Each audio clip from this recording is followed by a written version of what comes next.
A'udzu billahi minasy syaithanir rajim. Bismillahirrahmanirrahim. Paslun utawi iki iku pasal ing dalem mertelaaken syurutul khutbataini utawi pira-pira syarat khutbah rara iku asyaratun 10. At-taharatu sawiji suci anil hadatsaini saking hadas rara. Nyatane hadas cilik lan hadas gede. Al asgori yaiku kang cilik wal akbari lan hadas kang gede. Wa taharatu lan kaping done suci anin najasati saking najis pisaubi ing dalem dodot wal badani lan badan wal makani lan panggonan. Bismillahirrahmanirrahim. Salajengna dina ieu pasal bade mertelaaken pirang-pirang syarat khutbah 2 Jumat. Syarat-syarat khutbah Jumat aya 10 asyaratun. Mana anu 10 teh at-taharatu anil hadasain al asgori wal akbari. Nu kahijina suci tina hadas, naha hadas leutik atawa hadas gede. Hadas leutik anu ngawajibkeun kana wudu, hadas gede anu ngawajibkeun kana mandi alus. Nu kaduana syarat khutbah teh wa taharatu anin najasah fi shaub wal badan wal makan. Suci tina najis, naha dina pakaian, badan sareng tempat. Anu janten hujjah sabab ieu khutbah teh zikir anu disyaratkeun dina Jumat. Ku sabab kitu disyaratkeun kedah suci tina hadas jeung najis saperti takbiratul ihram. Sareng deui Kangjeng Nabi sallallahu alaihi wasallam natepan Jumat ngiring-ngiringan khutbah.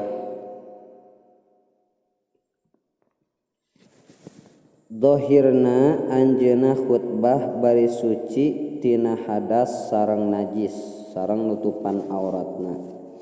Dauhan Kangjeng Nabi sallu kama raaitumuni usolli, kudu salat marane saperti marane ningali kaula keur salat. Riwayat Imam Al-Bukhari. Lamun khatib hadas atawa batal wudu nya dina keur khutbah kudu wudu heula jeung ngamimitian deui khutbahna. Janten ulah nuluykeun khutbahna anu tadi nya. Jadi lamun teh mah keur tengah-tengah khutbah batal tah maka kedah wudu heula. Saatos wudu balikan deui khutbahna ulah dilajengkeun. Ulah ngalajengkeun nu tadi. Ngan saur Syekh Ibnu Hajar dina kitab Al-Ubab ieu istikhlaf khutbah makruh lamun waktu masih keneh lega. Jadi khatib wudu heula tuluy ngamimitian deui khutbahna gitu. Salajengna wasatrul amrati lan kaping telune nutupan aurat. Janten katiluna tina syarat khutbah 2 teh nutupan aurat. Anu dasarna ittiba kana sunnah Nabi saperti dina pagawean salat. Wal qiyamu lan kaping 4 teh nangtung alal qadiri ing atase wong kang kawasa. Wal julusulan kaping 5 ne diuk bainahuma ing dalem antarane khutbatain. Pauqatu maninati sholati ing dalem sadukure tumaninah sholat. Kaopatna syarat khutbah teh kudu nangtung lamun kawasa nangtungna karena ittiba kana sunnah Nabi. Diriwayatkeun ti Sayyid Jabir bin Sumarah anna Rasulullah sallallahu alaihi wasallam kana yakhtubu qaiman. summa yajlisu summa yaqumu fayakhtubu qaiman. Paman anba'aka annahu kana yakhtubu jalisan faqad kadzaba faqad wallahi shallaitu ma'ahu aktsara min alfai sholatin. Sanyanyana Kangjeng Rasul Kangjeng Nabi sallallahu alaihi wasallam khutbahna bari ngadeg teras calik teras ngadeg deui mangka anjeunna khutbah bari ngadeg. Saha jalma anu ngabejakeun ka maneh yen Kangjeng Nabi khutbahna bari calik mangka eta jalma bohong. Demi Allah sanyanyana kuring geus salat sareng Kangjeng Nabi leuwih ti 2000 kali salat. Ieu riwayat Imam Muslim. Pertarosanana kumaha lamun khatib teu bisa nangtung, lamun khatib hanteu bisa nangtung utamana menta diganti khatibna ku nu sejen. Lamun khutbah bari diuk karena udur eta meunang bari hanteu ikhtilaf seperti salat.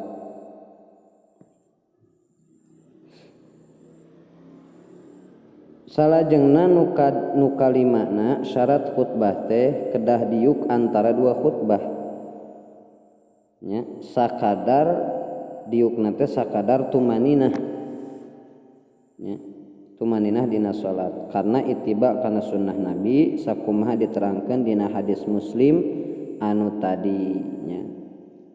Kana Rasulullah sallallahu alaihi wasallam yakhtubu yaumal jumu'ah khutbataini yajlisu bainahuma. Rasulullah sallallahu alaihi wasallam sok khutbah dina poe Jumat kalawan dua khutbah. Anjeunna calik antara dua khutbah. Ieu riwayat Imam Al-Bukhari sareng Imam Muslim. Lilana diuk antara dua khutbah teh sunat sakadar maca surah Al-Ikhlas. Karena kaluar tina khilaful ulama anu ngawajibkeun dina keur diuk antara dua khutbah khatib sunnat maca ayat atawa surah tina Al-Qur'an karena ittiba kana sunnah Nabi. Diterangkeun dina Sahih Ibnu Hibban annahu sallallahu alaihi wasallam kana yaqra'u pih sanyanyana Kangjeng Nabi sallallahu alaihi wasallam eta sok ngaos Al-Qur'an dina keur calik antara dua khutbah.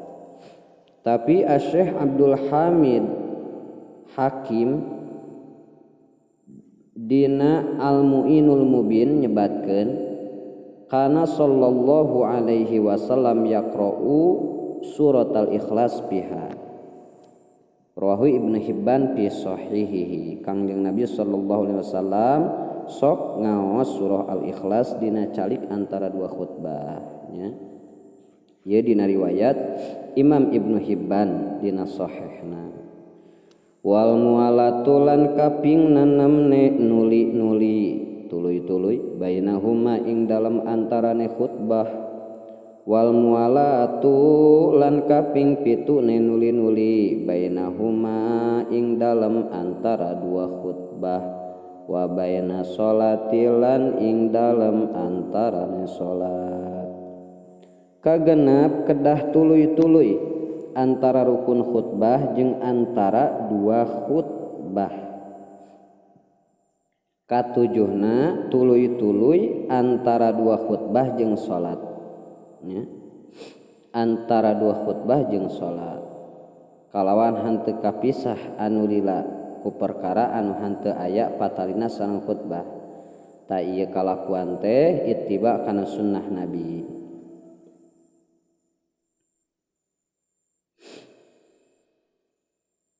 Salajengna wa antakuna lan yen ta ono lan kaping 8 kaping 8 yen ta ono ya khutbah iku bil arabiyati kalawan bahasa Arab.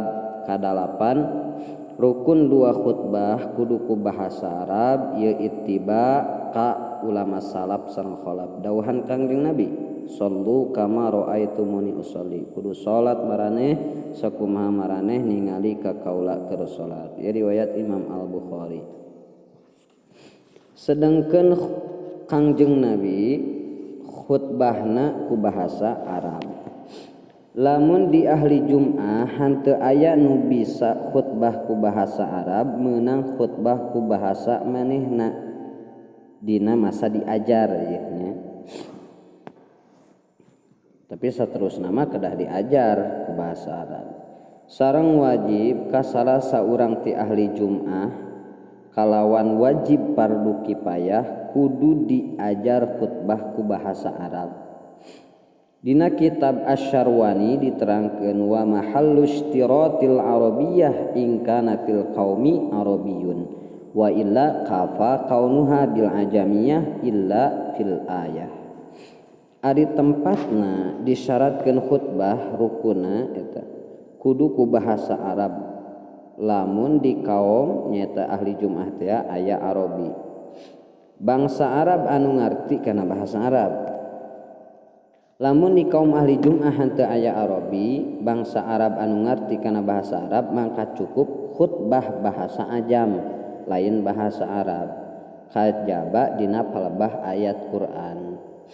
Lamun henteu bisa maca ayat Quran maka maca gaganti ayat Al-Quran nah zikir atawa doa kitabnya.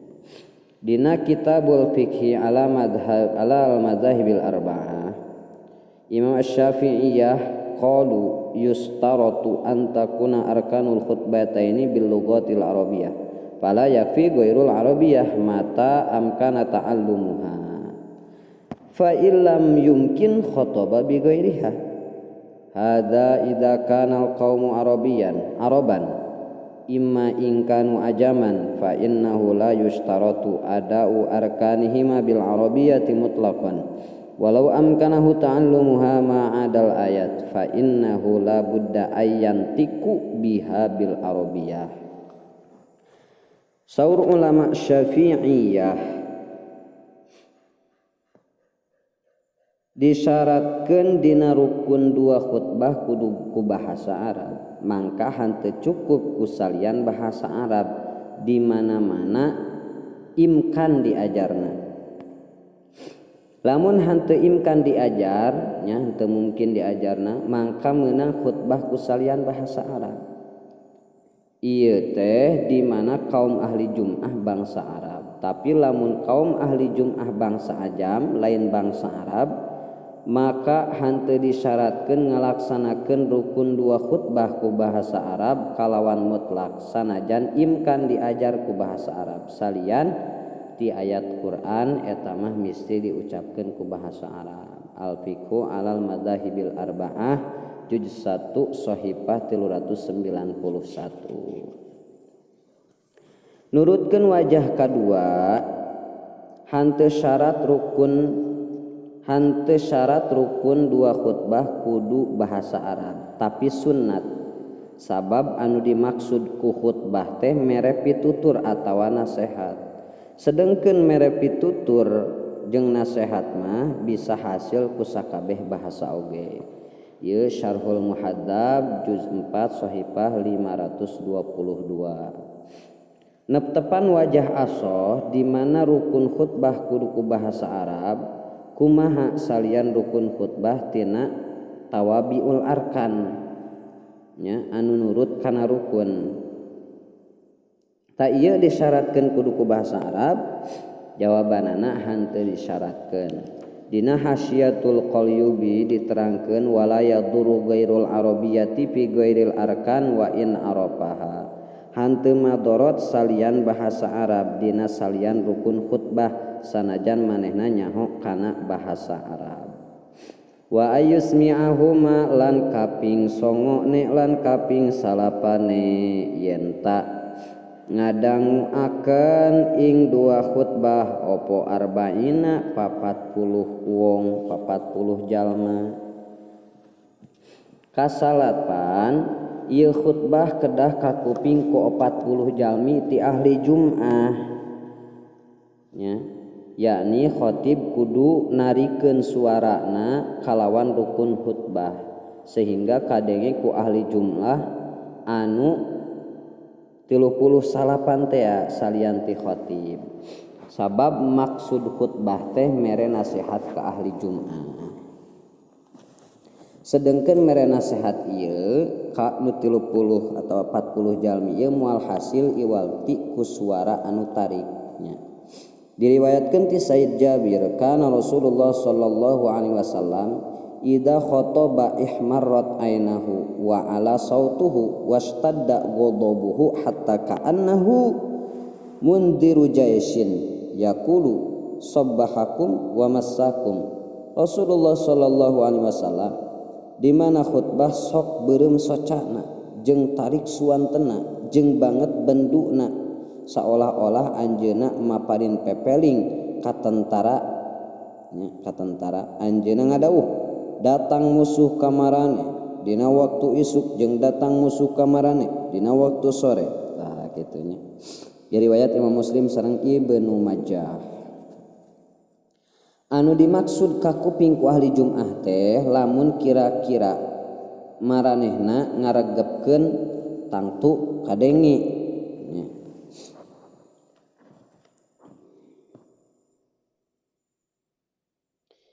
Tangtu kadenge ku maranehna. Lamun ahli Jumat anu 38 hanteu ngadenge khutbah teh kusabab jauh caricingna atawa lamun sorak khutbahna mangka hanteu sah khutbahna katakan kudu tariknya.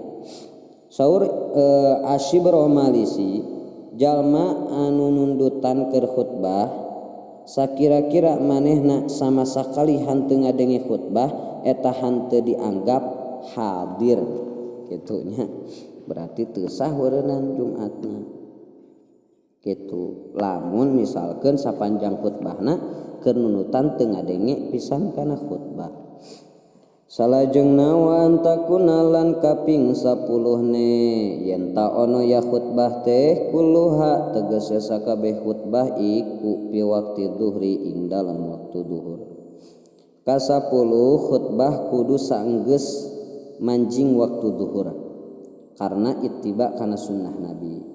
Imam Al-Bukhari ngariwayatkeun ti As-Sa'ib bin Yazid saurna annal adzana yaumal jumu'ati kana awwaluhu hina yajlisul imamu yaumal jumu'ati 'alal minbar fi ahdi Rasulillah sallallahu alaihi wasallam wa Abi Bakrin wa Umar radhiyallahu anhuma. Sanyana adzan dina poe Jumat mimitina nalika imam diuk dina poe Jumat dina minbar di zaman Rasulullah sallallahu alaihi wasallam, zaman Abu Bakar sareng zaman Sayyid Umar radhiyallahu anhuma. Ya sahih Imam Al-Bukhari. Saur Imam An-Nawawi geus maklum sanyana Kangjeng Nabi kaluarna pikeun salat Jumat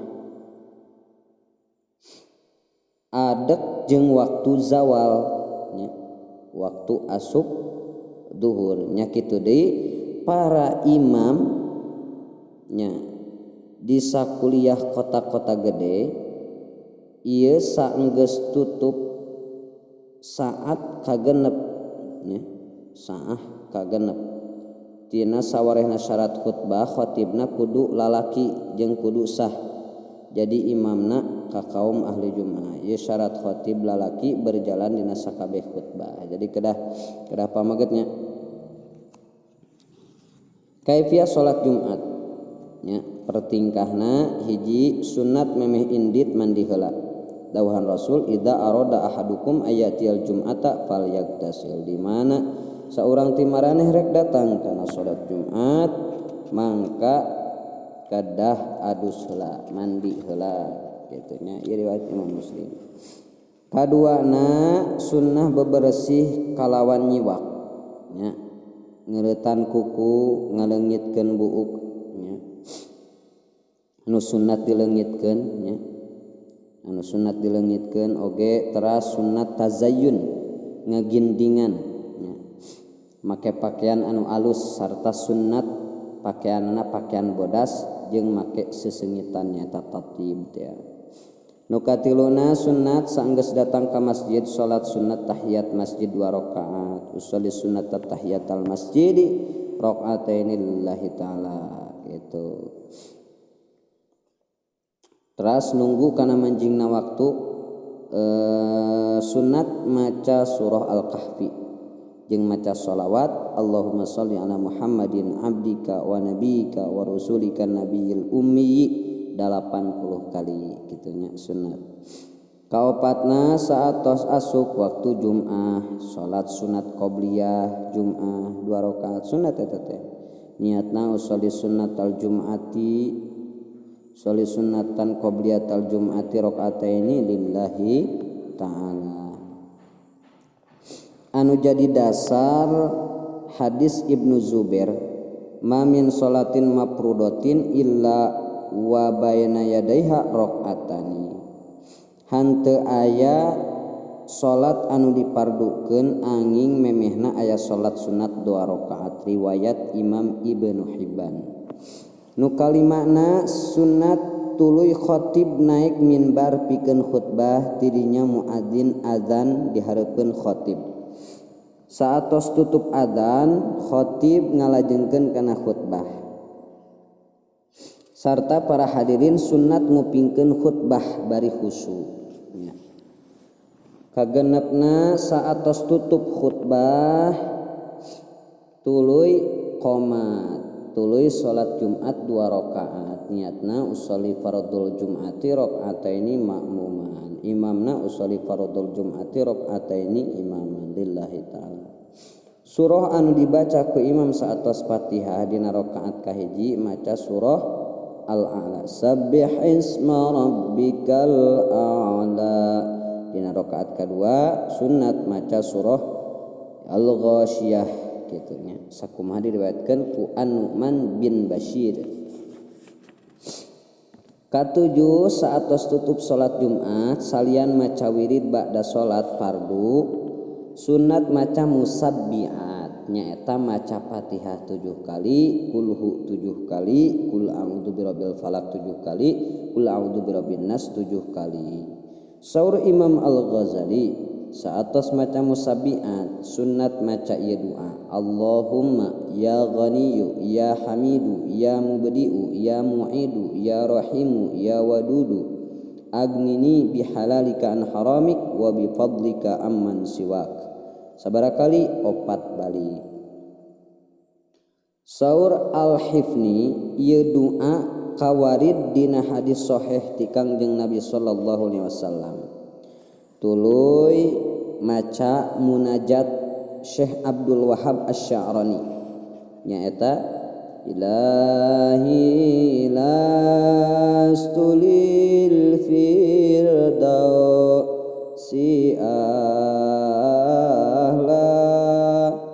wala qawa ala naril jahimi fahabli taubatan waghfir dzunubi fa innaka ghafirudz dzanbil azimi. Tanya sapertos kitu ta ieu doa teh hakikat nama nyaeta munajat nya ka Allah anu diparentahkeun ku Allah dianjurkeun ku Kangjeng Rasulullah sallallahu alaihi wasallam. Saatos tutup tuluy salat sunat ba'diyah Jumat 2 rakaat atawa 4 rakaat kitu nya. Sapertos kitu mudah-mudahan aya manfaatna.